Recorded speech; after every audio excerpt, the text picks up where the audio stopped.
Saudara, kita awali dengan informasi pertama, arus lalu lintas di Desa Lai Sipola, Kecamatan Singkohor yang sebelumnya lumpuh akibat tertimbul longsor dan pohon tumbang, saat ini telah berangsur normal. Lambannya penanganan disebabkan pihak BPBD tidak bisa mengerahkan alat berat. Longsor sempat menimbun badan jalan di Desa Lai Sipola, Kecamatan Singkohor beberapa hari lalu. Saat ini telah dibersihkan oleh BPBD Aceh Singkil dan masyarakat setempat. Proses pembersihan material longsor dan pohon yang menutup badan jalan itu berlangsung lambat, pasalnya petugas dan warga hanya menggunakan alat seadanya. Kasih Kedaruratan dan Logistik BPBD Aceh Singkil, Syafrizal mengatakan, longsor yang terjadi pada Jumat malam akibat derasnya hujan yang mengguyur Kabupaten Aceh Singkil itu dibersihkan dengan menggunakan alat seadanya, sehingga proses pembersihan sedikit lambat.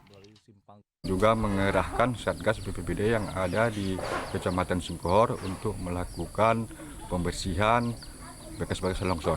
Alhamdulillah sampai saat ini situasi di Jalan Lai Sipola, Kecamatan Singkohor sudah bisa dilalui, baik itu kendaraan roda 2 dan juga kendaraan roda 4.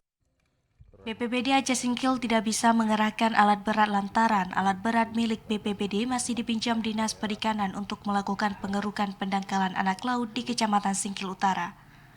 Sementara itu, kendati ruas jalan yang sempat tertimbul longsor itu telah dapat dilalui kendaraan roda 2 dan roda 4.